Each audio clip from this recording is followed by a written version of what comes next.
ਸਾਰੇ ਭੈਣ ਭਰਾਵਾਂ ਨੂੰ ਜੈ ਮਸੀਹ ਦੀ। ਅੱਜ ਦੇ ਦਿਨ ਦਾ ਮਨਨ ਕਰਨ ਤੋਂ ਪਹਿਲਾਂ ਅਸੀਂ ਪ੍ਰਾਰਥਨਾ ਵਿੱਚ ਜਾਵਾਂਗੇ। ਦਿਆਲੂ ਕਿਰਪਾਲੂ ਮਿਹਰਬਾਨ ਪ੍ਰੇਮੀ ਪਰਮੇਸ਼ਰ, ਅਸੀਂ ਤੇਰਾ ਧੰਨਵਾਦ, ਤੇਰੀ ਮਹਿਮਾ, ਤੇਰੀ ਵਡਿਆਈ ਕਰਦੇ ਹਾਂ ਕਿਉਂਕਿ ਤੂੰ ਰਾਜਿਆਂ ਦਾ ਰਾਜਾ, ਪ੍ਰਭੂਆਂ ਦਾ ਪ੍ਰਭੂ, ਸਰਬ ਸ਼ਕਤੀਮਾਨ, ਸਰਬ ਵਿਆਪੀ ਪਰਮੇਸ਼ਰ ਹੈ। ਤੂੰ ਸਾਡਾ ਨਿਤ ਪ੍ਰਤੀ ਦਿਨ ਖਿਆਲ ਰੱਖਦਾ ਹੈ ਅਤੇ ਆਪਣੀ ਮਰਜ਼ੀ ਦੇ ਅਨੁਸਾਰ ਸਾਨੂੰ ਜੀਵਨ ਜੀਣ ਦੇ ਲਈ ਮੌਕਾ ਦਿੰਦਾ ਹੈ। ਅਸੀਂ ਜਦ ਅੱਜ ਤੇਰੇ ਵਚਨ ਦਾ ਮਨਨ ਕਰਨ ਜਾ ਰਹੇ ਹਾਂ ਤਾਂ ਇਸ ਨੂੰ ਪਰਮੇਸ਼ਰ ਪਿਤਾ ਆਪਣੀ ਇੱਛਾ ਦੇ ਅਨੁਸਾਰ ਸਾਡੇ ਜੀਵਨਾਂ ਦੀ ਬਿਹਤਰੀ ਦੇ ਲਈ ਹੋਣ ਦੇ ਲਈ ਮਦਦ ਕਰ, ਤਾਂ ਕਿ ਅਸੀਂ ਤੇਰੀ ਜਿਉਂਦੀ ਆਸ ਦੇ ਵਿੱਚ, ਤੇਰੇ ਰਾਜ ਵਿੱਚ ਬਣੇ ਪਾਏ ਜਾਈਏ ਔਰ ਆਪ ਹੀ ਦਾ ਨਾਮ ਸਾਡੇ ਜੀਵਨ ਦੇ ਵਿੱਚ ਚਾਹਵੇ। ਸਾਰਾ ਆਦਰ ਮਾਨ ਆਪ ਨੂੰ ਦਿੰਦੇ ਹੋਏ ਬੇਨਤੀ ਮੁਕਤੀ ਦਾ ਤੇ ਪ੍ਰਭੂ ਯਿਸੂ ਮਸੀਹ ਦੇ ਪਵਿੱਤਰ ਤੇ ਸਮਰਥੀ ਨਾਮ ਚ ਮੰਗਦੇ ਹਾਂ, ਆਮੇਨ। ਪਿਆਰੇ ਅਜ਼ੀਜ਼, ਅੱਜ ਅਸੀਂ ਦੂਸਰੇ ਭਾਗ ਦੇ ਵਿੱਚ ਮੈਂ ਆਪ ਦੇ ਨਾਲ ਗੱਲ ਕਰ ਰਿਹਾ ਹਾਂ। ਮੇਰਾ ਵਿਸ਼ਾ ਉਹੀ ਹੈ ਕਿ ਆਪਣੇ ਜੀਵਨ ਵਿੱਚ ਪਰਮੇਸ਼ਰ ਦੀ ਇੱਛਾ ਨੂੰ ਜਾਣਨਾ, ਪਰਮੇਸ਼ਰ ਦੀ ਇੱਛਾ ਨੂੰ ਕਿਵੇਂ ਜਾਣ ਸਕਦੇ ਹਾਂ। ਆਪਣੇ ਜੀਵਨ ਵਿੱਚ ਅਸੀਂ ਪਰਮੇਸ਼ਰ ਦੀ ਇੱਛਾ ਨੂੰ ਕਿਵੇਂ ਜਾਣ ਸਕਦੇ ਹਾਂ। ਪਿਛਲੇ ਕੱਲ ਅਸੀਂ 4 ਪਾਠ ਦੇਖ ਚੁੱਕੇ ਹਾਂ। ਪਹਿਲੀ ਗੱਲ, ਸਾਨੂੰ ਪਰਮੇਸ਼ਰ ਦੇ ਨਾਲ ਚੱਲਣਾ ਹੈ। ਦੂਸਰੀ ਗੱਲ, ਆਪਣੀ ਇੱਛਾ ਨੂੰ ਪਰਮੇਸ਼ਰ ਦੇ ਹਵਾਲੇ ਕਰਨਾ ਹੈ। ਤੀਸਰੀ ਗੱਲ, ਜੋ ਆਪ ਪਹਿਲੇ ਜਾਣਦੇ ਹੋ ਉਸ ਨੂੰ ਪਰਮੇਸ਼ਰ ਦੇ ਸਪੁਰਦ ਕਰਨਾ ਹੈ।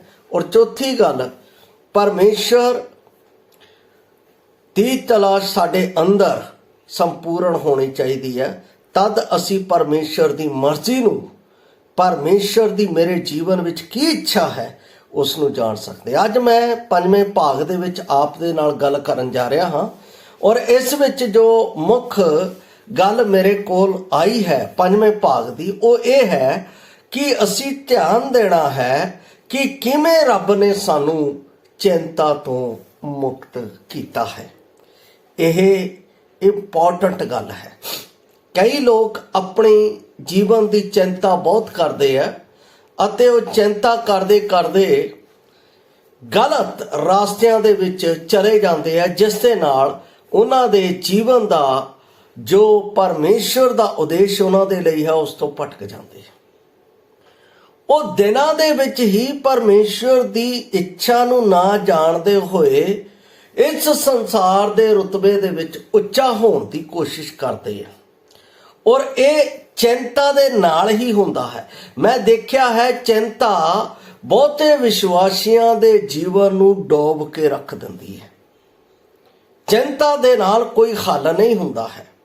ਬਾਈਬਲ ਦੇ ਵਿੱਚ ਪਰਮੇਸ਼ਰ ਇਹੋ ਗੱਲ ਕਹਿੰਦਾ ਹੈ, ਜਦੋਂ ਅਸੀਂ ਪਹਿਲਾ ਪਤਰਸ ਉਸ ਦਾ 5 ਅਧਿਆਏ ਉਸ ਦੀ 7 ਆਇਤ ਪੜ੍ਹਦੇ ਹਾਂ ਤਾਂ ਪਰਮੇਸ਼ਰ ਹਰ ਇੱਕ ਵਿਸ਼ਵਾਸੀ ਨੂੰ ਕਹਿੰਦਾ, ਆਪਣੀ ਚਿੰਤਾ ਮੇਰੇ ਉੱਤੇ ਸੁੱਟ ਛੱਡੋ ਕਿਉਂ ਜੋ ਮੈਨੂੰ ਤੁਹਾਡਾ ਫਿਕਰ ਹੈ।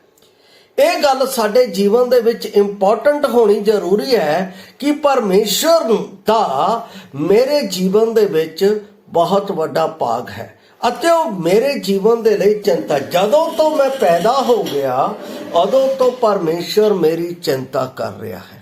ਇਸ ਗੱਲ ਨੂੰ ਮੇਰੇ ਜੀਵਨ ਦੇ ਵਿੱਚ ਵਿਸ਼ਵਾਸ ਦੇ ਨਾਲ ਹੋਣਾ ਜ਼ਰੂਰੀ ਹੈ।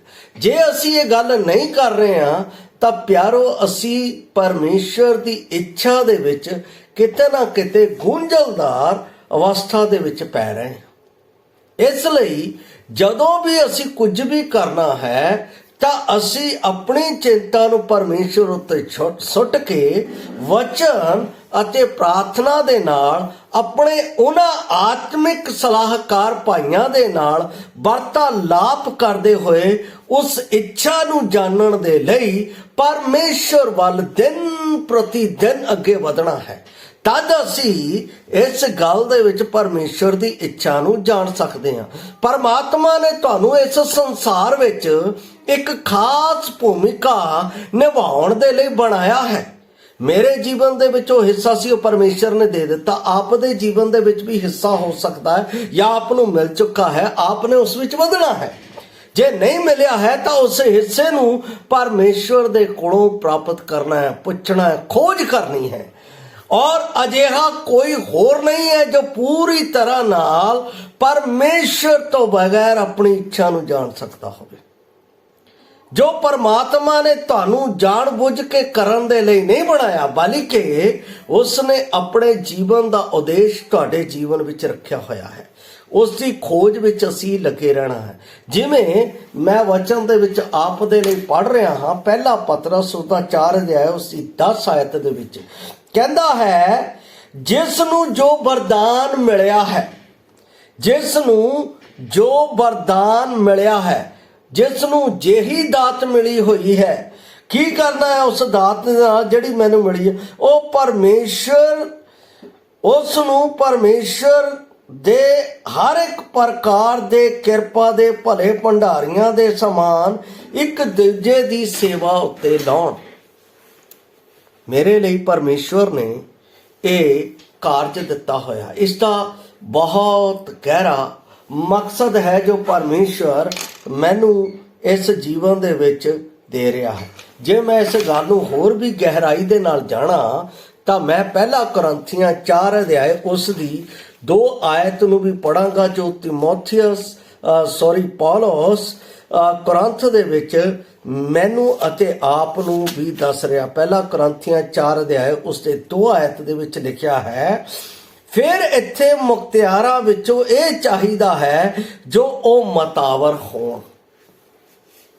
ਮੁਖਤਿਆਰ ਜਿਨ੍ਹਾਂ ਨੂੰ ਪਰਮੇਸ਼ਰ ਨੇ ਆਪਣੀ ਇੱਛਾ ਦੇ ਅਨੁਸਾਰ ਕੰਮ ਦਿੱਤਾ ਹੈ, ਉਹ ਉਸ ਕੰਮ ਦੇ ਅਨੁਸਾਰ ਆਪਣੇ ਜੀਵਨ ਨੂੰ ਬਤੀਤ ਕਰਨ। ਕੋਈ ਵੀ ਕੰਮ ਹੋ ਸਕਦਾ ਹੈ, ਕਿਸੇ ਵੀ ਰਜਾ ਦੇ ਵਿੱਚ ਹੋ ਸਕਦਾ ਹੈ, ਉਹ ਆਪਣਾ ਕਰ ਸਕਦੇ ਹੈ।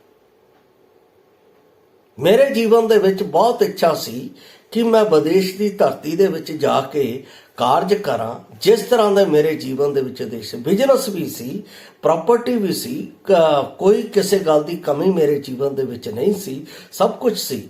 ਪਰ ਫਿਰ ਵੀ ਮੇਰੇ ਜੀਵਨ ਦੇ ਵਿੱਚ ਇੱਕ ਸ਼ਾਂਤੀ ਨਹੀਂ ਸੀ ਜਿਹੜੀ ਮੈਂ ਆਪਣੇ ਜੀਵਨ ਦੇ ਵਿੱਚ ਪ੍ਰਾਪਤ ਕਰ ਸਕਦਾ।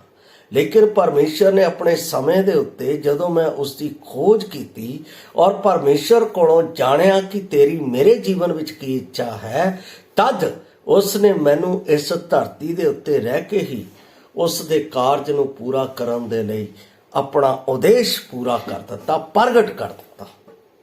ਪਿਆਰੋ, ਆਪਣੀ ਇੱਛਾ ਦੇ ਅਨੁਸਾਰ ਨਹੀਂ, ਪਰਮੇਸ਼ਰ ਦੀ ਇੱਛਾ ਦੇ ਅਨੁਸਾਰ ਚੱਲਣਾ, ਉਸ ਨੂੰ ਪ੍ਰਾਪਤ ਕਰਨਾ, ਇਹ ਸਭ ਤੋਂ ਵੱਡੀ ਗੱਲ ਹੈ। ਇਸ ਲਈ ਪਹਿਲੀ ਗੱਲ ਮੈਂ ਆਪ ਨੂੰ ਦੱਸ ਚੁੱਕਾ ਹਾਂ, 4 ਗੱਲਾਂ ਆਪ ਦੇ ਅੱਗੇ, 5ਵੀਂ ਗੱਲ ਮੈਂ ਤੁਹਾਨੂੰ ਦੱਸ ਦਿੱਤੀ ਹੈ। ਧਿਆਨ ਦੇਣਾ ਹੈ ਕਿ ਕਿਵੇਂ ਰੱਬ ਨੇ ਤੁਹਾਨੂੰ ਚਿੰਤਾ ਮੁਕਤ ਕੀਤਾ ਹੈ। ਜਦ ਤੱਕ ਇਹ ਗੱਲਾਂ ਮੇਰੇ ਜੀਵਨ ਦੇ ਵਿੱਚ ਨਹੀਂ ਹੁੰਦੀਆਂ, ਉਦੋਂ ਤੱਕ ਮੈਂ ਕਦੇ ਵੀ ਪਰਮੇਸ਼ਰ ਦੀ ਇੱਛਾ ਨੂੰ ਆਪਣੇ ਜੀਵਨ ਵਿੱਚ ਨਹੀਂ ਜਾਣ ਸਕਦਾ। ਔਰ ਅਗਲਾ ਜਿਹੜਾ ਮੇਰਾ 6ਵਾਂ ਪੁਆਇੰਟ ਹੈ, ਉਹ ਹੈ ਪਰਮੇਸ਼ਰ ਦੇ ਆਤਮਾ ਦੀ ਆਵਾਜ਼ ਸੁਣੋ। ਇਹ ਮਸਟ ਇੰਪੋਰਟੈਂਟ ਹੈ। ਔਰ ਇੱਥੇ ਲੋਕ ਬਹੁਤ ਜਲਦੀ, ਬਹੁਤ ਮਤਲਬ ਕਿ ਛੇਤੀ ਨਿਰਣੇ ਲੈ ਕੇ ਗਲਤ ਦਿਸ਼ਾ ਵੱਲ ਚਲੇ ਜਾਂਦੇ।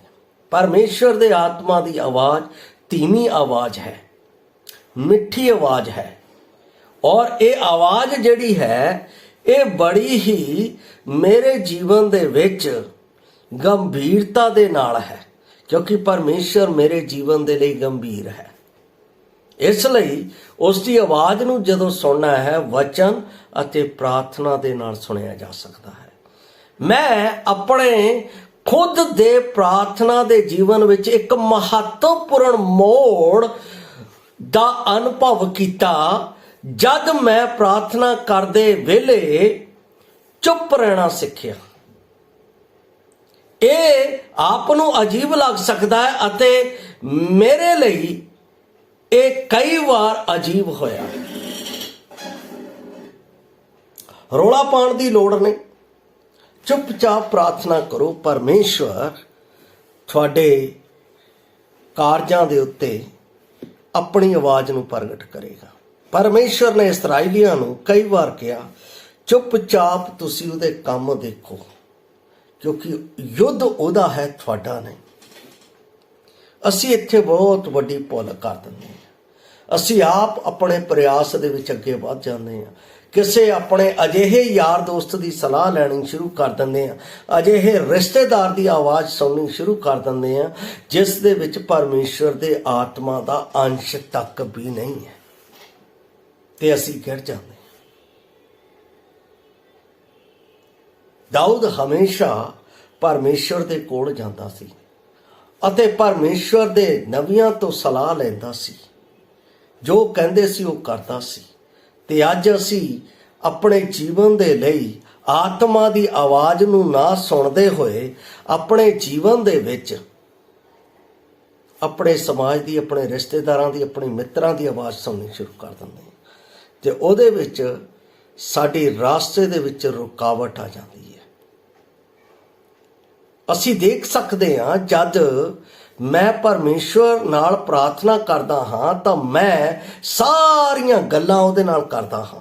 ਉਹ ਗੱਲਾਂ ਜਿਹੜੀਆਂ ਮੇਰੇ ਜੀਵਨ ਦੇ ਵਿੱਚ ਮੈਨੂੰ ਲੋੜੀਂਦੀਆਂ ਲੱਗਦੀਆਂ, ਉਹ ਗੱਲਾਂ ਜਿਹੜੀਆਂ ਮੇਰੇ ਜੀਵਨ ਦੇ ਵਿੱਚ ਮੈਨੂੰ ਸਤਾਉਂਦੀਆਂ, ਉਹ ਸਾਰੀਆਂ ਗੱਲਾਂ ਮੈਂ ਪ੍ਰਾਰਥਨਾ ਦੇ ਵਿੱਚ ਕਰਦਾ।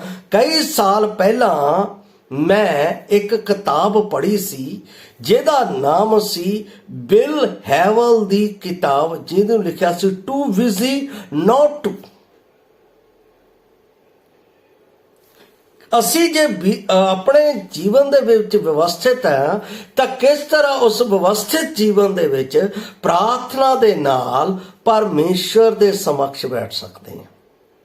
ਮੈਂ ਇਸ ਗੱਲ ਨੂੰ ਜਦੋਂ ਪੜ੍ਹਿਆ ਤਾਂ ਮੈਨੂੰ ਇਹ ਪਤਾ ਲੱਗਾ ਕਿ ਕਿਸ ਤਰ੍ਹਾਂ ਪਰਮੇਸ਼ਵਰ ਦੇ ਨਾਲ ਮੈਂ ਗੱਲ ਕਰ ਸਕਦਾ। ਵਿਵਹਾਰਿਕ ਰੂਪ ਵਿੱਚ ਮੈਂ ਇਸ ਦੇ ਬਾਰੇ ਜਾਣਨ ਦਾ ਤਰੀਕਾ ਇਹ ਹੈ ਕਿ ਜਦ ਮੈਂ ਪ੍ਰਾਰਥਨਾ ਕਰਨ ਬੈਠਦਾ ਹਾਂ ਤਾਂ ਮੇਰੇ ਨਾਲ ਇੱਕ ਨੋਟਪੈਡ, ਮੈਂ ਜ਼ਰੂਰ ਇੱਕ ਕਾਪੀ ਆਪਣੇ ਕੋਲ ਰੱਖਦਾ। ਜੋ ਪਰਮੇਸ਼ਵਰ ਦੇ ਵਿਚਾਰ ਹੁੰਦੇ ਆ ਉਹਨੂੰ ਮੈਂ ਲਿਖਣਾ ਸ਼ੁਰੂ ਕਰ ਦਿੰਦਾ। ਇਹਦੇ ਵਿੱਚ ਮੈਂ ਕੁਝ ਗੱਲਾਂ ਆਪ ਦੇ ਨਾਲ ਵੰਡ ਰਿਹਾ ਹਾਂ ਜੋ ਮੇਰੇ ਸਾਹਮਣੇ ਆਈਆਂ। ਉਹ ਕੀ ਹੈ? ਮੇਰੇ ਕੈਰੀਅਰ ਵਿੱਚ ਅਗਲਾ ਕਦਮ ਕੀ ਹੈ? ਦੂਸਰਾ, ਮੇਰੀ ਸੇਵਕਾਈ ਵਿੱਚ ਅਗਲਾ ਕਦਮ ਕੀ ਹੈ? ਤੀਸਰਾ, ਮੇਰੇ ਪਰਿਵਾਰ ਦੇ ਲਈ ਅਗਲਾ ਕਦਮ ਕੀ ਹੈ? ਚੌਥਾ, ਮੇਰੇ ਵਿਆਹ ਦੇ ਲਈ ਅਗਲਾ ਕਦਮ ਕੀ ਹੈ? ਮੇਰੀ ਸਿੱਖਿਆ ਵਿੱਚ ਅਗਲਾ ਕਦਮ ਕੀ ਹੈ? ਮੇਰੇ ਧਨ ਦੇ ਲਈ ਅਗਲਾ ਕਦਮ ਕੀ ਹੈ? ਆਪਣੇ ਪ੍ਰਾਰਥਨਾ ਦੇ ਸਮੇਂ ਦੇ ਦੌਰਾਨ ਮੈਂ ਇਹਨਾਂ ਗੱਲਾਂ ਦਾ ਔਰ ਇਹਨਾਂ ਪ੍ਰਸ਼ਨਾਂ ਦਾ ਸਵਾਲ ਪਰਮੇਸ਼ਵਰ ਦੇ ਨਾਲ ਕਰਦਾ ਰਹਿੰਦਾ। ਤਦ ਮੈਨੂੰ ਉਹਦੀ ਇੱਛਾ ਜਾਣਨ ਦਾ ਮੌਕਾ ਮਿਲਦਾ ਹੈ ਔਰ ਇਹ ਅਨੁਭਵ ਮੇਰੀ ਜੀਵਨ ਵਿੱਚ ਆਉਂਦਾ ਹੈ। ਬਾਈਬਲ ਦੇ ਵਿੱਚ ਇਸ ਗੱਲ ਦੇ ਲਈ ਸਾਫ਼ ਤੌਰ ਤੇ ਲਿਖਿਆ ਹੈ, ਤੂੰ ਮੈਨੂੰ ਪੁਕਾਰ, ਮੈਂ ਤੇਰੀ ਸੁਣ ਲਵਾਂਗਾ। ਪਰਮੇਸ਼ਵਰ ਮੇਰੀ ਆਵਾਜ਼ ਨੂੰ ਸੁਣਨ ਵਾਲਾ ਪਰਮੇਸ਼ਵਰ ਹੈ। 7ਵਾਂ ਪੁਆਇੰਟ ਇਹ ਹੈ, ਆਪਣੇ ਦਿਲ ਦੀ ਸੁਣੋ। ਆਪਣੇ ਦਿਲ ਦੀ ਸੁਣੋ ਜਿਸ ਵਿੱਚ ਪਰਮੇਸ਼ਵਰ ਤੁਹਾਡੇ ਨਾਲ ਗੱਲ ਕਰਦਾ ਹੈ। ਜੇ ਪਰਮੇਸ਼ਵਰ ਦੀ ਇੱਛਾ ਨੂੰ ਜਾਣਨਾ ਹੈ, ਆਤਮਾ ਨੂੰ ਸੁਣਨ ਤੇ ਇਲਾਵਾ ਮੈਂ ਆਪਣੇ ਦਿਲ ਦੀ ਸੁਣਨ ਦੀ ਵੀ ਸਲਾਹ ਆਪ ਨੂੰ ਦਿੰਦਾ ਹਾਂ। ਇਹ ਮੇਰੀ ਗੱਲਾਂ ਨੂੰ ਸਮਝਣ ਦੇ ਲਈ ਜ਼ਰੂਰੀ ਗੱਲਾਂ ਦੇ ਉੱਤੇ ਆਪ ਨੂੰ ਵਿਚਾਰ ਕਰਨਾ ਪਏਗਾ, ਕਿਉਂਕਿ ਮੈਂ ਕਰ ਚੁੱਕਾ ਹਾਂ। ਇਸ ਦੇ ਲਈ ਮੈਂ ਆਪ ਦੇ ਅੱਗੇ ਇਸ ਗੱਲ ਨੂੰ ਸਮਝਣ ਦੇ ਲਈ ਵਚਨ ਪੜਾਂਗਾ। ਜ਼ਬੂਰ 37 ਉਸ ਦਾ 4 ਅਤੇ 5 ਆਇਤ। ਭਜਨ ਜ਼ਬੂਰ 37 ਉਸ ਦਾ ਮੈਂ ਆਪ ਦੇ ਲਈ ਪੜ੍ਹ ਰਿਹਾ ਹਾਂ 4 ਤੇ 5 ਆਇਤ। ਜਦੋਂ ਮੈਂ ਇਸ ਨੂੰ ਪੜ੍ਹਿਆ ਤਾਂ ਇਸ ਦੇ ਵਿੱਚ ਮੈਨੂੰ ਪਰਮੇਸ਼ਵਰ ਦੀ ਯੋਜਨਾ ਮੇਰੇ ਜੀਵਨ ਦੇ ਲਈ ਨਜ਼ਰ। ਮੈਂ ਯਹੋਵਾ ਦੇ ਕੋਲ ਗਿਆ ਤਦ ਉਸਨੇ ਮੇਰੀ ਸੁਣ ਲਈ ਅਤੇ ਮੈਨੂੰ ਪੂਰੀ ਤਰ੍ਹਾਂ ਨਾਲ ਨਿਰਭਉ ਕੀਤਾ। ਜਿਨ੍ਹਾਂ ਨੇ ਉਸ ਵੱਲ ਨਿਗਾਹ ਕੀਤੀ ਉਹਨਾਂ ਨੇ ਚਾਨਣ ਪਾਇਆ ਅਤੇ ਉਹਨਾਂ ਦੇ ਮੂੰਹ ਕਦੇ ਕਾਲੇ ਨਹੀਂ ਹੋਏ। ਬੜੀ ਅਦਭੁਤ ਗੱਲ ਹੈ। ਜਦੋਂ ਮੈਂ ਪੜ੍ਹ ਰਿਹਾ ਸਾਂ 4 ਆਇਤ ਦੇ ਵਿੱਚ ਲਿਖਿਆ, ਆਪ ਵੀ ਯਹੋਵਾ ਦੇ ਕਾਰਨ ਅਸੀਂ ਪ੍ਰਸੰਨ ਹੁੰਦੇ ਹਾਂ ਅਤੇ ਉਹ ਮੇਰੇ ਮਨ ਵਿੱਚ ਮੇਰੀ ਇੱਛਾ ਨੂੰ ਜਾਣਦਾ ਅਤੇ ਉਸ ਨੂੰ ਆਪਣੇ ਸਮੇਂ ਦੇ ਅਨੁਸਾਰ ਪੂਰਾ ਕਰੇਗਾ। ਜਦੋਂ ਮੈਂ ਇਸ ਵਚਨ ਨੂੰ ਪੜ੍ਹ ਰਿਹਾ ਸਾਂ ਤਦ ਪਰਮੇਸ਼ਵਰ ਦੀ ਆਵਾਜ਼ ਜਿਹੜੀ ਹੈ ਮੇਰੇ ਜੀਵਨ ਦੇ ਵਿੱਚ ਗੂੰਜਦੀ ਹੈ। ਉਹ ਪਹਿਲੀ ਗੱਲ ਇੱਥੇ ਕਹਿੰਦਾ ਹੈ, ਯਹੋਵਾ ਨੂੰ ਆਪਣੇ ਸੁੱਖ ਦਾ ਮੂਲ ਜਾਣ, ਉਹ ਤੇਰੇ ਮਨੋਰਥਾਂ ਨੂੰ ਪੂਰਾ ਕਰੇਗਾ। ਮਨੋਰਥਾਂ ਨੂੰ ਪੂਰਾ ਕਰਨ ਵਾਲਾ, ਇੱਛਾਵਾਂ ਨੂੰ ਪੂਰਾ ਕਰਨ ਵਾਲਾ ਪਰਮੇਸ਼ਵਰ ਹੈ। 5 ਦੇ ਵਿੱਚ ਲਿਖਿਆ, ਆਪਣਾ ਰਾਹ ਯਹੋਵਾ ਦੀ ਵੱਲ ਕਰ, ਉਸ ਉੱਤੇ ਭਰੋਸਾ ਰੱਖ ਤਾਂ ਉਹ ਪੂਰਾ ਕਰੇਗਾ। ਕਿੰਗ ਜੇਮਸ ਵਰਜ਼ਨ ਜਦੋਂ ਅਸੀਂ ਪੜ੍ਹਦੇ ਹਾਂ ਉਸ ਵਿੱਚ ਇਹ ਗੱਲ ਮੈਨੂੰ ਮਿਲਦੀ ਹੈ। ਮੈਂ ਇਸ ਰਾਹ ਦੇ ਵਿੱਚ ਚੱਲਦਾ ਹੋਇਆ ਪਰਮੇਸ਼ਰ ਨੂੰ ਪਿਆਰ ਕਰਦਾ, ਕਿਉਂਕਿ ਉਹ ਮੇਰੇ ਮਨੋਰਥਾਂ ਨੂੰ ਜਾਣਦਾ ਅਤੇ ਉਸ ਨੂੰ ਪੂਰਾ ਕਰਨ ਵਾਲਾ ਪ੍ਰੇਮੀ ਪਰਮੇਸ਼ਰ ਹੈ। ਇਸ ਧਰਤੀ ਦੇ ਉੱਤੇ ਕੋਈ ਹੋਰ ਨਹੀਂ ਜਿਹੜਾ ਮੇਰੇ ਇਹਨਾਂ ਮਨੋਰਥਾਂ ਨੂੰ ਪੂਰਾ ਕਰ ਸਕਦਾ ਹੋਵੇ। ਅਤੇ ਵਾਸਤਵਿਕ ਵਿੱਚ ਮੇਰੀ ਇੱਛਾ ਹੈ ਕਿ ਮੈਂ ਪਰਮੇਸ਼ਰ ਦੀ ਇੱਛਾ ਨੂੰ ਪੂਰੀ ਕਰਾਂ।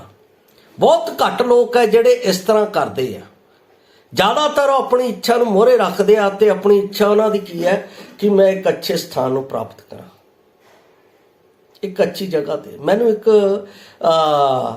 ਭਾਈ ਦੀ ਗਵਾਹੀ ਚੇਤਾ ਆਉਂਦੀ ਆ, ਜਿਸ ਨੇ ਕਿਹਾ, ਮੈਂ ਬਹੁਤ ਜ਼ਿਆਦਾ ਜਿੱਚ ਕਰ ਬੈਠਾ ਕਿ ਮੈਂ ਪਰਮੇਸ਼ਰ ਬਾਹਰ ਜਾਣਾ ਹੀ ਜਾਣਾ ਹੈ, ਜਾਣਾ ਹੀ ਜਾਣਾ, ਔਰ ਬਾਹਰ ਉਹ ਚਲਾ ਗਿਆ, ਜਿੱਦ ਨਾਲ ਬਾਹਰ ਚਲਾ ਗਿਆ। ਔਰ ਜਦੋਂ ਬਾਹਰ ਚਲਾ ਗਿਆ ਉਹ ਇੱਕ ਦਿਨ ਵੀ ਉਸ ਜਗ੍ਹਾ ਦੇ ਉੱਤੇ ਠੀਕ ਨਹੀਂ ਰਹਿ ਸਕਿਆ, ਇੱਕ ਦਿਨ ਵੀ ਨਾ ਪਰਮੇਸ਼ਵਰ ਦੇ ਲਈ ਕੋਈ ਕੰਮ ਕਰ ਸਕਿਆ, ਨਾ ਪਰਮੇਸ਼ਵਰ ਦੇ ਲੋਕਾਂ ਦੇ ਨਾਲ ਉਹ ਵਾਰਤਾਲਾਪ ਕਰ ਸਕਿਆ। ਜਦੋਂ ਉਸ ਦੇ ਹਾਲਾਤ ਜ਼ਿਆਦਾ ਖਰਾਬ ਹੋ ਗਏ, ਵਾਪਸ ਆਪਣੇ ਦੇਸ਼ ਪਰਤਿਆ, ਤਦ ਉਹਨੇ ਆਪਣੇ ਜੀਵਨ ਦੇ ਵਿੱਚ ਤੰਦਰੁਸਤੀ ਨੂੰ ਪਾਇਆ ਅਤੇ ਪਰਮੇਸ਼ਵਰ ਦੇ ਲੋਕਾਂ ਨਾਲ ਮਿਲਿਆ ਅਤੇ ਪਰਮੇਸ਼ਵਰ ਨੇ ਉਸ ਨੂੰ ਚੁਣਿਆ ਹੋਇਆ ਸੀ। ਤਦ ਉਹ ਪਰਮੇਸ਼ਵਰ ਦੀ ਸੇਵਾ ਦੇ ਲਈ ਪੱਕ ਹੋ ਗਿਆ।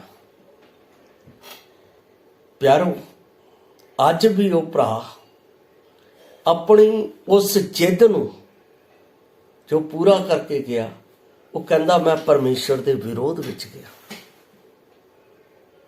ਤੇ ਉਹ ਸਾਲ ਮੈਂ ਜੋ ਬਰਬਾਦ ਕੀਤੇ, ਮੈਨੂੰ ਅੱਜ ਉਸ ਦਾ ਦੁੱਖ ਹੈ।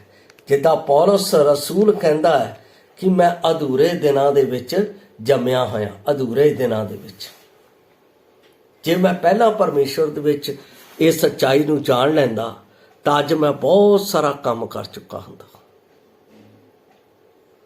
ਇਸ ਲਈ ਪਰਮੇਸ਼ਵਰ ਦੇ ਕੋਲ ਆਉਣ ਦੇ ਲਈ ਜਿੱਚ ਨਾ ਕਰੋ, ਆਪਣੇ ਦਿਲ ਦੀ ਆਵਾਜ਼ ਸੁਣ ਕੇ ਉਹ ਕੰਮ ਕਰੋ ਜੋ ਪਰਮੇਸ਼ਰ ਨੇ ਤੁਹਾਨੂੰ ਤੁਹਾਡੇ ਜੀਵਨ ਦੇ ਲਈ ਚੁਣ ਕੇ ਰੱਖਿਆ ਹੋਇਆ ਹੈ।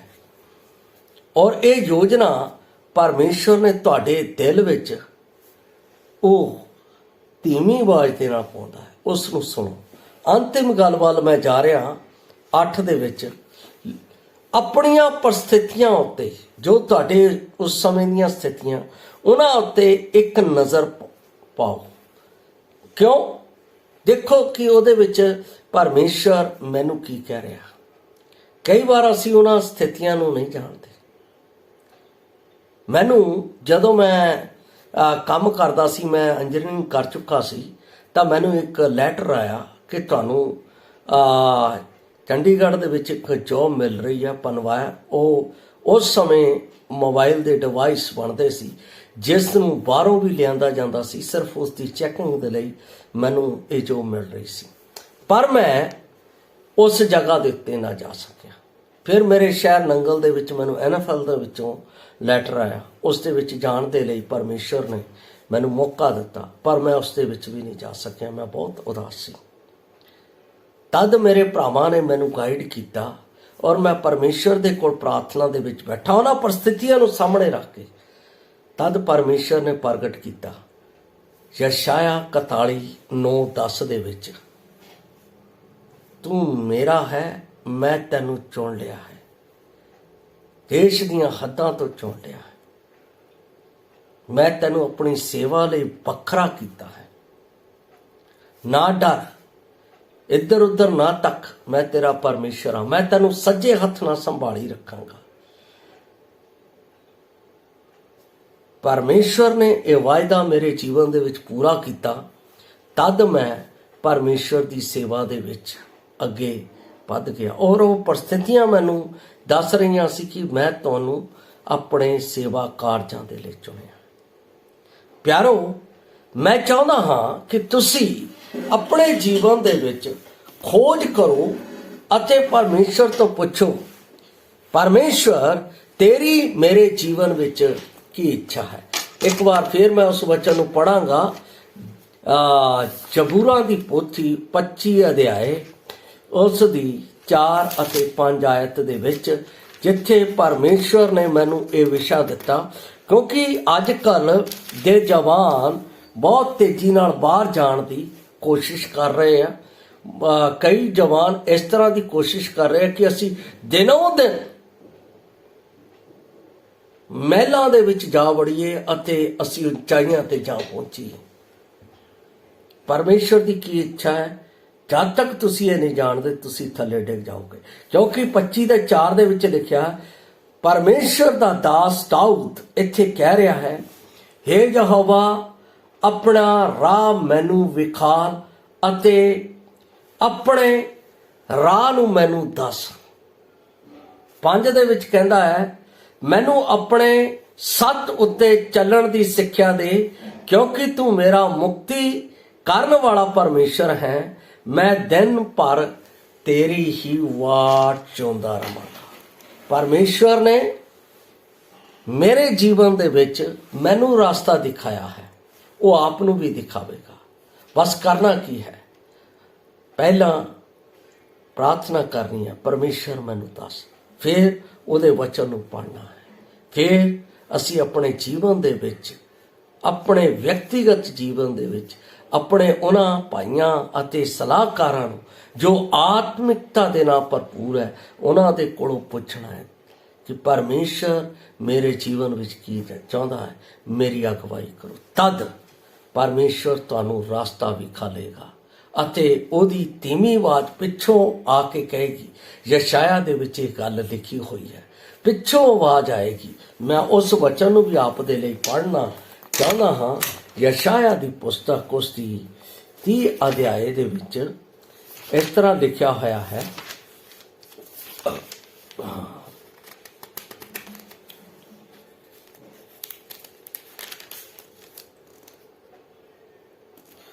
ਕਹਿੰਦਾ ਹੈ 30 ਦਾ 21 ਵਿੱਚ, ਜਦ ਕਦੇ ਤੁਸੀਂ ਸੱਜੇ ਪਾਸੇ ਜਾਂ ਖੱਬੇ ਪਾਸੇ ਮੁੜਨ ਲੱਗੋ ਤਾਂ ਤੁਹਾਡੇ ਪਿੱਛੋਂ ਇਹ ਵਚਨ ਤੁਹਾਡੇ ਕੰਨਾਂ ਵਿੱਚ ਪਵੇਗਾ, ਰਾਹ ਇਹੀ ਹੈ, ਇਸ ਉੱਤੇ ਚੱਲੋ। ਪਰਮੇਸ਼ਰ ਬੋਲਦਾ ਹੈ, ਪਰਮੇਸ਼ਰ ਰਸਤਾ ਦਿਖਾਉਂਦਾ ਹੈ, ਪਰਮੇਸ਼ਰ ਮੇਰਾ ਮਾਰਗਦਰਸ਼ਨ ਕਰਦਾ ਹੈ। ਪਰਮੇਸ਼ਰ ਕੋਲੋਂ ਪੁੱਛੋ ਤਾਂ ਉਹ ਤੁਹਾਡੇ ਜੀਵਨ ਦੇ ਰਸਤਿਆਂ ਨੂੰ ਖੋਲੇਗਾ। ਜਿਨ੍ਹਾਂ ਨੇ ਰਸਤਿਆਂ ਨੂੰ ਪ੍ਰਾਪਤ ਕਰ ਲਿਆ ਹੈ, ਉਹ ਪਰਮੇਸ਼ਰ ਦਾ ਧੰਨਵਾਦ ਕਰਨ। ਜਿਨ੍ਹਾਂ ਨੇ ਨਹੀਂ ਪ੍ਰਾਪਤ ਕੀਤਾ, ਉਹ ਪਰਮੇਸ਼ਰ ਦੇ ਕੋਲ ਬਹਿ ਕੇ ਪੁੱਛਣ, ਪਰਮੇਸ਼ਰ ਦੱਸੇਗਾ। ਸਭ ਤੋਂ ਪਹਿਲਾਂ ਜਿਹੜੇ ਰਸਤਾ ਜਾਣਨਾ ਚਾਹੁੰਦੇ ਆ, ਉਹ ਪਰਮੇਸ਼ਰ ਦੀ ਮੁਕਤੀ ਦਾ ਸਵਾਦ ਚੱਖਣ। ਜਿਨ੍ਹਾਂ ਨੇ ਨਹੀਂ ਚੱਖਿਆ, ਉਹ ਚੱਖ ਲੈਣ। ਉਹ ਪਹਿਲਾਂ ਮੰਨ ਲੈਣ ਕਿ ਯਿਸੂ ਹੀ ਮੁਕਤੀ ਦਾਤਾ ਹੈ, ਕਿਉਂਕਿ ਪ੍ਰਭੂ ਯਿਸੂ ਮਸੀਹ ਸਵਰਗ ਤੋਂ ਮੇਰੇ ਪਾਪੀ ਨੂੰ ਬਚਾਉਣ ਦੇ ਲਈ ਆਇਆ ਅਤੇ ਉਸਨੇ ਮੈਨੂੰ ਬਚਾਇਆ। ਇਸ ਲਈ ਬਚਾਇਆ ਕਿਉਂਕਿ ਮੇਰੇ ਜੀਵਨ ਦੇ ਵਿੱਚ ਉਸ ਦਾ ਉਦੇਸ਼ ਹੈ। ਜਦੋਂ ਤੁਸੀਂ ਇਸ ਮੁਕਤੀ ਨੂੰ ਪ੍ਰਾਪਤ ਕਰ ਲਓਗੇ, ਤੁਹਾਡੇ ਜੀਵਨ ਦਾ ਉਦੇਸ਼ ਇਸ ਵਚਨ ਦੇ ਵਿੱਚੋਂ ਪ੍ਰਗਟ ਕਰੇਗਾ। ਪ੍ਰਭੂ ਆਪ ਦੇ ਜੀਵਨ ਦੇ ਵਿੱਚ ਇਸ ਤਰ੍ਹਾਂ ਹੋਣ ਦੇ ਲਈ ਮਦਦ ਕਰੇ। ਕੱਲ ਅਸੀਂ ਫਿਰ ਇੱਕ ਨਵੇਂ ਵਿਸ਼ੇ ਦੇ ਨਾਲ ਆਪ ਦੇ ਨਾਲ ਰੂਬਰੂ ਹੋਵਾਂਗੇ। ਤਦ ਤੱਕ ਦੇ ਲਈ ਆਪ ਸਭ ਨੂੰ ਜੈ ਮਸੀਹ ਦੀ। ਮਰਾਨਾਥਾ।